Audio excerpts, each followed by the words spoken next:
दिमाग आपका गट बोलता है कि सब कुछ बेच के भाग जाओ, अब मुझे शेयर में कभी नहीं रखना पैसा। That is the best time to invest. जब आप एक कंपनी या एक स्टॉक को देखते हो, then what is it that drives the conviction कि ये 3 चीज है या ये 5 क्राइटेरिया मीट किया है, नाउ इट्स लुकिंग इन्वेस्टेबल। वो क्राइटेरिया क्या है? हमने देखा है कि इसके 3 फैक्टर्स होते हैं जो इसको डिटरमिन करते हैं कि ग्रोथ की रनवे कितनी लॉन्ग होएगी। मेगाट्रेंड, लीडरशिप और इंटेंजिबल्स, ये हमारा फ्रेमवर्क है। If you could identify top 3 mistakes investors के, and what do they need to do instead? Top mistake I would say is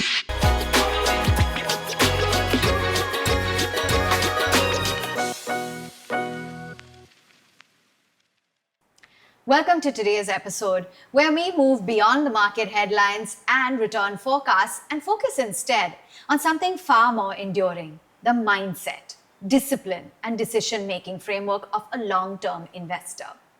आज के मार्केट में सबसे बड़ी स्किल ये है कि जब अनसर्टेनिटी हो तब भी क्लैरिटी कैसे बनाए रखे, और जब वॉलेटिलिटी हो तब भी डिसिप्लिन ना छोड़े।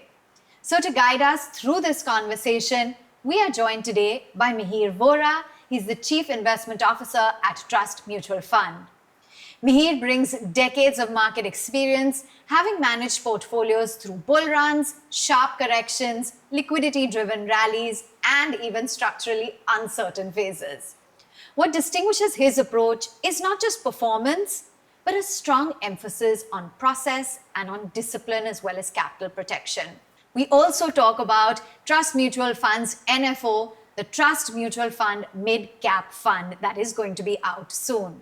So much to talk about. और आज हम मिहिर से सीखेंगे कि प्रेशर के टाइम पर सही डिसीजंस कैसे लिए जाते हैं, कैसे कन्विक्शन और ह्यूमिलिटी को बैलेंस किया जाता है, और कैसे long term wealth responsibility create होती है। So if you want to become a more disciplined, resilient and a thoughtful investor, then this conversation is for you. Let's get started. Mihir, thank you so much for joining in. So much to discuss today. And you've really seen it all. Lots of market cycles, ups and downs जो होते ही रहते हैं. And I think you would have learned more through volatile times in the markets, and actually volatility would have probably taught you more than actual theory could. तो कौन सी lessons है जो investors को बिल्कुल समझना चाहिए? बिल्कुल, thanks for doing this, always a pleasure speaking with you. Market is a long term game. Stock market में लॉन्ग टर्म में ही पैसे बनते हैं, और लॉन्ग टर्म में एक गेम सबसे बड़ा जो है वो है स्टेइंग पावर का।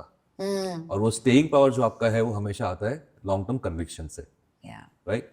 तो मार्केट्स अगर हम 10-20 इयर्स का साइकिल देखें तो बहुत बड़े उतार चढ़ाव होते रहते हैं मार्केट में। वी हैव सीन के इंडेक्स लेवल पे भी 20-30-40% अप डाउन बहुत इजीली हो जाते हैं, और हर 5-10 साल का हमने देखा एक बड़ा कुछ तो क्राइसिस होता है और मार्केट क्रैश करता है। तो उसमें अपना कन्विक्शन बनाए रखने के लिए एक जैसे कहते हैं कि फेथ जो होता है इंडिया स्टोरी में, या तो स्टॉक मार्केट की अर्निंग्स ग्रोथ पे, वो बहुत जरूरी होता है। तो मुझे लगता है कि सबसे बड़ा जो गेम है वो माइंड का है इसमें। Absolutely. पैसे का नहीं है, ये माइंड का है, गेम है। तो मैंने एक लर्न किया है कि जब क्राइसिस होती है, जब अपनी कन्विक्शन वीकन होने लगती है, तो सबसे बड़ा जो मंत्र होता है कि this too shall pass, right? This too shall pass, ये समय भी चला जाएगा। और आसान नहीं है दो महीने when your money is absolutely. पर वो आप जैसे आपने कहा कि वो थियरी से लर्न नहीं कर सकते। वो जो एक्सपीरियंस, वो जो आपकी गट में आपका दिमाग, आपका गट बोलता है कि सब कुछ बेच के भाग जाओ, अब मुझे शेयर में कभी नहीं रखना पैसा। That is the best time to invest. Typically हमने देखा है क्राइसिस में ही सबसे ज्यादा पैसा बनता है। और अगर पैसा आपके पास पैसा इन्वेस्ट करने के लिए नहीं है क्राइसिस में, तो एटलीस्ट सेल तो ना करें। That is the biggest lesson that I have learned. Like you said, gut feeling, ये सब बहुत इंपॉर्टेंट होता है। और आई थिंक मोस्ट इम्पॉर्टेंट ये जो आप कह रहे हैं कि best time to invest is in crisis, but that's the last thing. Panic button is what everyone presses. So if you could just elaborate little more कि crisis time, volatile times, what is most important? How do you manage the downturn? What do you do with your stocks? देखिए, मैं अपने portfolio की बात करूं, जो मैं mutual fund portfolio या अपने क्लाइंट्स के जो पोर्टफोलियो होते हैं, उसमें तो मुझे नहीं लगता है कि we can plan for a crisis, right? वो क्राइसिस की प्लानिंग तो स्टॉक सिलेक्शन में ही होती है कि आप जब स्टॉक लेते हो पोर्टफोलियो में, पोर्टफोलियो जब बनाते हो, 20, 30, 40, 50 स्टॉक का जो पोर्टफोलियो होता है, तो लेने के समय ही हमें डिसाइड करना है कि ये स्टॉक आप आज ले रहे हैं वो अगर 20% नीचे जाता है या 50% नीचे जाता है तो आपकी कन्विक्शन बढ़ेगी या घटेगी, राइट? क्योंकि स्टॉक्स में तो बाई लो सेल हाई वाला फंडा रहता है, लेकिन टिपिकली क्या होता है, जब हाई होता है तो कन्विक्शन हाई होती है, लो होता है तो कन्विक्शन लो हो जाती है, वैसा उल्टा होना चाहिए। तो ये स्टॉक सिलेक्शन टाइम पे ही हमें डिसाइड करना है कि we have to be ready for a 20, 30, 40% downturn, और जब स्टॉक नीचे जाएगा तो हम क्या ऐड करेंगे या पैनिक होंगे। That is the mindset that you to work with. I think that's so important that you have to be mentally ready that there will be that downturn, but the mindset during the downturn is most critical. और बहुत सारे investors बहुत mistakes बनाते हैं markets में, especially in downturns. If you could identify top 3 mistakes investors के, and what do they need to do instead? Top mistake I would say is leverage. अगर आपने पैसा बोरो करके या F&O में काम किया है तो आपकी जो एक्सपोजर होती है वो बहुत ज़्यादा होती है। आप 100 रुपये लगाते हैं लेकिन आपकी जो एक्सपोजर होती है शायद 500 या 1000 रुपये की हो जाती है। तो उसमें even a 5 to 10% drop in the stock price can wipe out your capital. जैसे मैंने स्टार्टिंग में ही कहा कि मार्केट में टिका रहना ज़्यादा जरूरी है, ज़्यादा पैसा लगाना कम जरूरी है। लॉन्ग टर्म जो कंपाउंड की बेनिफिट होगी वो तभी होगी जब आप में मार्केट में आपकी विकेट आउट नहीं होगी। अगर आप गेम में ही नहीं हो, विकेट आपकी आउट हो गई लेवरेज की वजह से, तो आप मार्केट में पैसा नहीं बना सकते। Second is over trading and over thinking. हमको लगता है कि प्राइस मूवमेंट में हम हर रोज पैसा बनाएंगे, बट वो होती नहीं है। ओवर ट्रेडिंग क्या है? Over trading means short term movements को चेज करना, राइट? जो लेटेस्ट फैड है उसको चेज करना। वो ट्रेडिंग जो मेंटालिटी होती है वो मुझे मेरे ख्याल से रोज की डोपामिन या एड्रेनालिन रश देती है आपको, लेकिन long term wealth create, FOMO वाली जो है वो लॉन्ग टर्म वेल्थ क्रिएट नहीं करती। क्योंकि अगेन जब आपकी ट्रेडिंग मेंटालिटी है तो फिर आप हायर लेवल पे ही ज्यादा एक्सपोजर बढ़ाओगे और लोअर लेवल्स पे आप बेच दोगे। वो टिपिकली वही होता है। और मार्केट, जैसे मैंने कहा कि आज का भी जो टाइम है वो काफी वॉलेटाइल है। उसका मतलब ये नहीं कि वेल्थ क्रिएशन नहीं होगी, होगी अगर आपके पास लॉन्ग टर्म व्यू है और लॉन्ग टर्म पेशेंस है। तो अब बताओ, ये अभी मार्केट सिनेरियो में we just got into a new year 2026, budget big decision out of the way, trade deal locked, major surprise वो था। अभी आपका व्यू क्या है ये दोनों बड़े इवेंट्स पे, and what should one do in the market? सबसे पहले तो क्विकली बजट पे बोल दूं कि budget was supposed to be non event, और मुझे लगता है कि जो बड़ी बड़ी चीजें थी, for example income tax cuts किए, जीएसटी कट्स थे, टोबैको पे बहुत बड़ा टैक्स लगाया, जो बड़ी बड़ी चीजें करनी थी वो तो बिफोर द बजट हो गई थी, तो बजट में इंक्रीमेंटली ज्यादा करने की जरूरत नहीं थी। तो मोस्टली जो बजट के प्रोविजंस हैं, कैपेक्स में अच्छा किया है, एलोकेशन डिफेंस में अच्छा किया है, रेलवेज में फोकस है, पॉपुलिज्म पे फोकस नहीं है, तो वो अच्छी चीजें थी। एक ये एसटीटी जो लगा दिया, और रादर एसटीटी इंक्रीज किया, उसकी वजह से थोड़ी सेंटिमेंट में इंपैक्ट आई है। बट फाइनेंशियली मेरे ख्याल से मार्केट को इतना फर्क नहीं पड़ना चाहिए। It's a budget of stability, it's a budget of continuity, it's a budget which is very credible, you know. और जो गवर्नमेंट की फोकस है कि भाई प्राइवेट सेक्टर इन्वेस्टमेंट को स्टिमुलेट करना है, गवर्नमेंट कैपेक्स भी सपोर्ट करेगा इकोनॉमी को, वो कंटिन्यूटी है बजट में। तो I think it's okay, non event है। ट्रेड डील एक बहुत बड़ी चीज है, you know, that was one of the key triggers I was looking for the markets to, you know, stabilize and move up. आपको याद होगा कि जब मई से ये क्राइसिस शुरू हुई है तो टिपिकली इकोनॉमिस्ट ने 20 to 30.2 to 0.4% जीडीपी ग्रोथ काटी है, क्योंकि इतनी impact you know US exports की वजह से आनी थी। वो अब ऐड हो जाएगी, तो आपकी जीडीपी ग्रोथ की जो फोरकास्ट है वो बढ़ जाएगी। मोर इम्पोर्टेंटली आपकी जो करेंसी है वो भी वीकन हो रही थी, क्योंकि ग्लोबल पैसा आना बंद हो गया था। क्योंकि जब अनसर्टेनिटी होती है, देखते हैं कि भाई यूएस और इंडिया के रिलेशंस अच्छे नहीं है, तो एक जियोपॉलिटिकल अनसर्टेनिटी थी, उसकी वजह से एफडीआई फ्लोज और पोर्टफोलियो एफआईआई फ्लोज दोनों कम आ रहे थे, नेगेटिव आ रहे थे एफआईआई फ्लोज। तो मेरे ख्याल से उसकी वजह से फ्लोज, जो सेलिंग है वो तो बंद होगी, इंक्रीमेंटल पॉजिटिव फ्लोज आएंगे और करेंसी पे बहुत अच्छा उसका इम्पैक्ट आएगा। तो फर्स्ट आपने ऑर्डर देखा कि कल यस्टरडे इटसेल्फ करेंसी ऑलमोस्ट 1.2% से अप्रिशिएट हुई आफ्टर लॉन्ग टाइम। तो करेंसी की स्टेबिलिटी, जीडीपी की ग्रोथ की stability, and more importantly India as a strategic country in the scheme of the things, in the global scheme of things, that position is now solidified. तो इसकी वजह से earnings growth बढ़ेगी, इसकी वजह से जीडीपी ग्रोथ बढ़ेगी, और इसकी वजह से इंडिया की जो मोमेंटम है, इकोनॉमिक मोमेंटम, वो और एक्सीलरेट होगी। तो ये लॉन्ग टर्म स्ट्रक्चर भी बहुत बहुत अच्छी पॉजिटिव चीज़ है। और दूसरी चीज़, मैं सबसे बड़ी चीज़ कहूँगा, लेसन ये है कि इंडिया ने अपने आप को एक रेजिलिएंट कंट्री की तरह प्रूव किया है। Yes. तो जब क्राइसिस थी 6 महीने 8 महीने से हम पे इतने बड़े टैरिफ्स लगे थे, फिर भी हमने अपना कॉन्फिडेंस नहीं खोया। In the mean time we did what was required. हमने इंटरेस्ट रेट काटे, जीएसटी काटा, इकोनॉमी को स्टिमुलेट किया, और मोर इम्पोर्टेंटली हमने बाकी कंट्रीज से डील साइन कर लिए, which put pressure on the US. हमने न्यूजीलैंड, ऑस्ट्रेलिया, कनाडा का ऑलमोस्ट हो गया है, यूके, यूरोप के साथ इतना बड़ा डील किया, यूएई के साथ इतना बड़ा डील किया, तो इतने सारे डील सील करके हमने यूएस पे प्रेशर डाल दिया, और and that now actually strengthens our position for the future. तो ये एक बहुत बड़ी, मैं कहूंगा एट द कंट्री लेवल हमारी री-रेटिंग हो सकती है। तो ये सब is a recipe for success, GDP growth, confidence, rerating, rupee appreciation. तो क्या ये एफआईआईज जो धड़ाधड़ सेल कर रहे थे, will we see them come back to India? 100%, क्योंकि देखो, even before the trade crisis, we were growing at 6%, 6-7%. After that also we are likely to grow at 6%. हमारी स्टोरी चेंज नहीं हुई है। ये तो एक थोड़ा जियोपॉलिटिकल अनसर्टेनिटी की वजह से सेंटिमेंट चेंज हुआ था, एंड एक और फैक्टर था कि जो एआई की जो थीम थी वो ज्यादा प्रोमिनेंस लेगी पिछले साल, जो इंडिया में नहीं थी। तो कोरिया, ताइवान, जापान जो सेमीकंडक्टर बनाते हैं, यूएस तो ऑफ कोर्स है ही, एंड चाइना ऑल्सो जिसने डीपसीक दिखाया एआई में, तो वहां पे अटेंशन थोड़ा चला गया था 1 साल के लिए। मेरे ख्याल से अब अटेंशन वापस इंडिया पे आ जाएगा, अब पैसे इंडिया में फ्लो करना शुरू हो जाएंगे। Okay. Now let's talk a little bit about your philosophy, your discipline, your market process. जब आप एक कंपनी या एक स्टॉक को देखते हो, then what is it that drives the conviction कि ये 3 चीज है या ये 5 क्राइटेरिया मीट किया है, now it's looking investable? वो क्राइटेरिया क्या है? We are growth investors, and by growth investors we mean earnings growth. तो हम सबसे पहले तो ये देखते हैं कि ये कंपनी या सेक्टर है, उसमें लॉन्ग टर्म अर्निंग्स ग्रोथ कितना आ सकता है, तो हायर द बेटर ऑब्वियसली। तो we are always looking at stocks and sectors which can grow at a good rate for a long period of time. हमने देखा है कि इसके 3 फैक्टर्स होते हैं जो इसको डिटरमिन करते हैं कि ग्रोथ की रनवे कितनी लॉन्ग होएगी।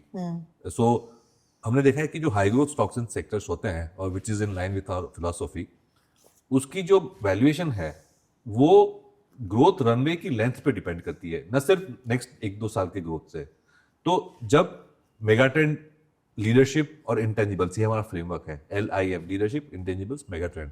लीडरशिप मीन्स कंपनी की जो विजन है, मैनेजमेंट की जो हंगर फॉर ग्रोथ है, कंपनी की जो इनहेरेंट स्ट्रेंथ है, वो एक लीडरशिप क्वालिटी होती है जो मैनेजमेंट और प्रोमोटर लेवल पे आती है। Intangibles is the software aspect, जो IPR आपके हैं, ब्रांड इक्विटी है, टेक्नोलॉजी है, मोट है आपके पास, पेटेंट्स हैं, वो जो इंटेंजिबल्स है वो भी कंपनी की लॉन्ग टर्म ग्रोथ को डिटरमिन करती है। एंड थर्ड इज मेगाट्रेंड, जो तो ये 3 जो चीजें होती हैं जब साथ में मिलती है तो हम देखते हैं कि ग्रोथ पाथ जो बहुत लंबा हो जाता है। तो that is the key that we look at, management integrity and hunger is the key. Okay, that is very important. The leadership criteria is very critical. और आपका ये concept trust mutual fund में है, Gorilla Investing. Can you tell us a little bit more? ये philosophy क्या है exactly and what it means? Exactly. So ये जो मैंने leadership, intangibles, megatrend कहा, उसी से flow करता है। तो हमने ये देखा है कि ये 3 चीज जब एक साथ मिलती है कोई स्टॉक में, तो एक लॉन्ग ग्रोथ पाथ क्रिएट होता है जो हमारी growth at reasonable valuation philosophy को सूट करता है। ग्रोथ एट रीजनेबल प्राइस तो आपने देखा होगा, लेकिन हम कहते हैं growth at reasonable valuations, GARV, right? तो ये valuation is where we differentiate ourselves, क्योंकि हमने ये देखा है, जैसे कहा कि growth is important but the sustainability of growth is far more important. और ये LIM फ्रेमवर्क से हम डिटरमिन करते हैं कि सस्टेन कितना होगा ग्रोथ। और जब ऐसा होता है तो नेक्स्ट 2 या 3 साल के प्रॉफिट ग्रोथ से वैल्यूएशन डिटरमिन नहीं होती, राइट? और वैल्यूएशन आज की मार्केट कैप कंपनी की जो है वो डिटरमिन होती है लॉन्गर टर्म ग्रोथ की वजह से। और वो जो लॉन्गर टर्म वैल्यूएशन है, लॉन्गर टर्म प्रॉफिट्स की वैल्यू है, उसको टर्मिनल वैल्यू कहते हैं। Okay. तो we call it terminal value investing. We want to find stocks which have a high terminal value, which means that they have a long runway of high growth, right? तो हमने देखा है कि ऐसे high growth stocks होते हैं, उसकी 70 to 80% market cap longer term profit से डिटरमिन होती है, न कि शॉर्टर टर्म प्रॉफिट्स की वजह से। और गोरिल्ला हम इसलिए कहते हैं कि ऐसे स्टॉक्स जो है वो रेयर होते हैं फाइंड करने। तो gorillas are the rarest of monkeys. Okay. Second is, हम लॉन्ग रनवे की बात करें, लॉन्ग लाइफ की बात करें, तो gorillas among all the monkeys have the longest life. Okay. Okay, तो ये लॉन्जेविटी की बात हो गई। एंड थर्ड इज, ये स्टॉक्स जब लॉन्ग टाइम के लिए हाई ग्रोथ अटेंड करते हैं तो वो अपनी फील्ड में डोमिनेंट और लीडर हो जाते हैं. तो gorillas if you see are the largest monkeys, they are dominant in the jungle. Nobody messes with a gorilla. So इसकी वजह से हम हमारी जो टर्मिनल वैल्यू इन्वेस्टिंग फिलॉसफी है उसको हम गोरिल्ला इन्वेस्टिंग कहते हैं. Very interesting, rare, longevity, all of these attributes of gorillas Of a gorilla. actually. Let's talk a little bit more about this GARV. I know you spoke about reasonable valuations, getting growth at reasonable Correct. valuations. So you're saying that cheap valuations, wo nahi milega, so it's okay, but I want reasonable valuations, correct? Absolutely. Okay, so that's the So philosophy. our mindset is that typical value investor अगर मैं contrast करूं तो typical value investor क्या कहता है, अगर कोई stock की वैल्यू 100 होनी चाहिए तो I will like two by it at 60 or 50 or 40, and if it goes to 100 then I'm going to make a decent amount of money. हमारी माइंडसेट ये है कि we are saying that let us buy it at 90 or 95 or even 105, but as long as the earnings growth is superior, the earnings momentum itself will drive your profit, your stock price growth over the longer term. So we are more focused on the earnings growth. We are not focused on buying it cheap. So that's why we are not saying growth at reasonable price. We Yeah. are saying growth at reasonable valuation. Okay, understood. Let's talk about ये FOMO factor, especially IPOs में, maybe sometimes the path to profitability is not there, but everyone's talking about it, it's buzzing, and that's why people want to jump on it, or even a trend that's doing well. How do you stay away from this, and what's your view? IPOs पे, ये recent listings पे, valuations justified है कि नहीं? Sure. So we don't treat IPOs any different from the way we treat a listed stock. The way we look at valuations, the way we evaluate the business, the management, etc., is the same that we would do for a listed stock. There's no change. Only thing is, if you are applying in an IPO, we would like to have a higher margin of safety in the valuations, because there's no point in buying a IPO if you're not going to get some kind of a listing pop at least. So there, the entry price, we would like to keep it a little below the valuations at which we expect the stock to trade, because you're taking a risk on a company that does not have a track record in the markets in terms of share price movement. So एक बार market में listing हो जाती है तो you know what the market is evaluating. In an IPO you don't know what the market is looking at. You are looking at it in a certain way, but you don't know how the other parts of the markets are looking at. So you want that margin of safety. So we keep a little bit of buffer. And we would like to, make sure that the management background is also a bit more verified. So we like to do a little more background check on the management and the promoters. Yeah. So you were stressing on earnings momentum being one of the key criteria. So is market में for the year ahead, some of the top sectors that you identify, Mihir? Sure. I think after the trade deal, things have changed a little bit, I would say, sentiment-wise. But in general, we were always positive on three themes. One is premium consumption. Okay. Second is financialization of savings. Third is physical asset creation. And actually the fourth one is all the digitization and technological disruption. So new age जो companies है वो. ये themes मुझे लगता है for a long time will grow at a faster rate. Right? So premium consumption में अगर कहूँ तो for example liquor, gems and jewelry, travel and tourism, hotels, airlines, ये सारी जो premium items हैं, the service, goods and services, they will grow at a rate which is faster than the rest of the economy for a long period of time. ये structural growth stories हैं. Similarly, capital market savings linked जो products हैं, whether it is insurance, wealth management, broking, asset management, financial distribution, exchanges, etc., etc. Everything that are channelizing savings into the financial system will grow faster than the economy and grow faster than the banks and NBFCs also, because these are again faster growing. Savings are growing faster than the rest of the economy as income levels rise. So ये demographics and income levels linked हो गया, premium consumption as well as financialization of savings. Physical asset creation में you have everything from infrastructure, manufacturing, including PLI linked thing, defense, deliveries, etc., and you have real estate. If we don't get this piece right, the physical asset piece right, then I don't think we can grow at 7%.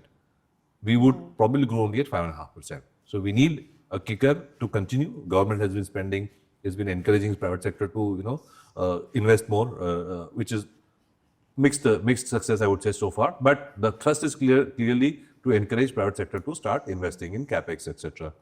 And real estate, of course, you need better homes, better commercial property. So that physical assets we are short of in everything, in every aspect, and that has to be the growth driver to take us from 5% growth rate to 7-8% growth rate.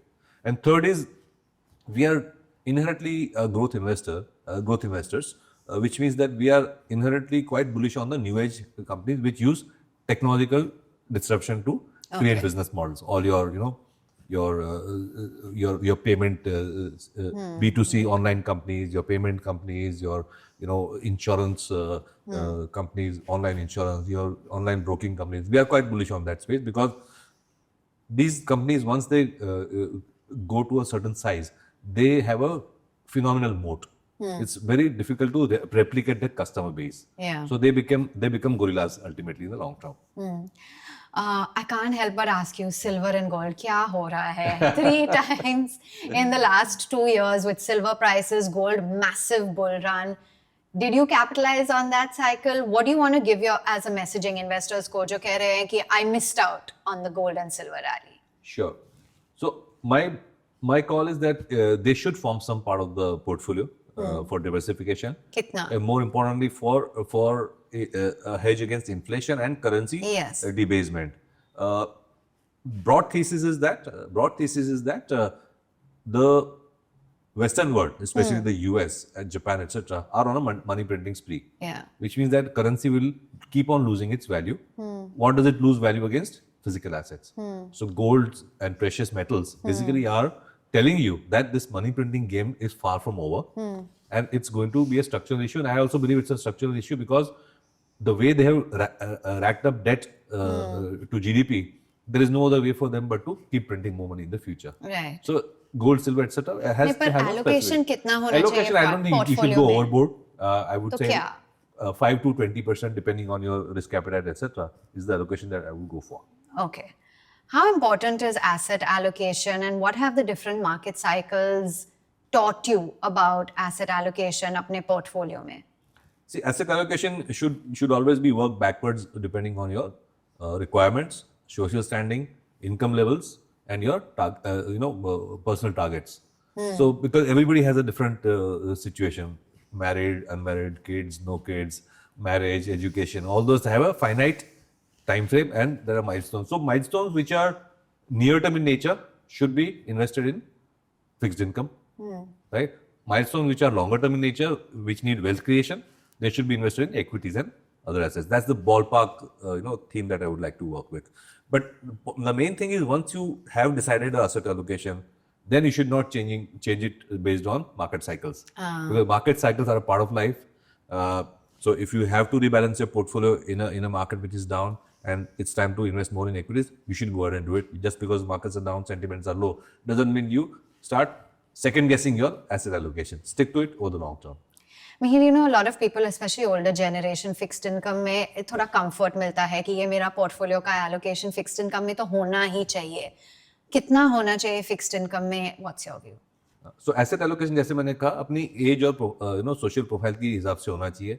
As you grow older, आपकी income requirements बढ़ती रहती है, तो fixed income proportion बढ़ता रहता है. And as you are younger, you are in the saving mode, you are in the accumulation mode, you are in the wealth creation mode. तो younger people should put more into equities. और जैसे जैसे उम्र बढ़ती है तो फिर आपकी फिक्स्ड इनकम प्रोपोर्शन बढ़ती रहनी चाहिए. Okay. Mihir, let's get into a quick rapid fire. The one word answers, snappy. The year 2026 will belong to which sector? I would say capital goods. Oh, okay. Is it price or earnings? What is the most important determinant in the market? Earnings. Okay. Mid caps or large caps? What will move or mid what? Mid caps any day. Mid caps any day. Okay. Top mid cap stock. Okay. Biggest investment mistake or regret that you have in the market? I think I've told you this before. Not being bullish enough. Okay. Not being optimistic enough about India. Do you have a market guru or someone you look up to? Market is the guru actually. Okay. Because when we started, there were no professional managers. We had to basically learn it on the fly. Yeah. We taught ourselves. Okay, amazing. What is the one piece of advice that you want to give to the next gen of investors or those who are investing in the market now? Keep the faith in India and don't leverage, don't overtrade. Okay. Invest, don't trade. Invest, don't trade. On that note, then we'll wrap it up. Lots of key advice that we've got in this conversation with Mihir Vora. He stressed upon how it is important to have the right mindset in the market over money. That is very critical. He also spoke about how speculation and leverage definitely need to be avoided. The trade deal was a huge positive for the markets. And of course, the budget was a non-event, which was much expected. But the staying power in the market, that is absolutely critical, and have the mindset when the market falls that this too shall pass. Hope you enjoyed watching. Thanks so much for tuning in. Do remember to like, share, subscribe, and comment on this video.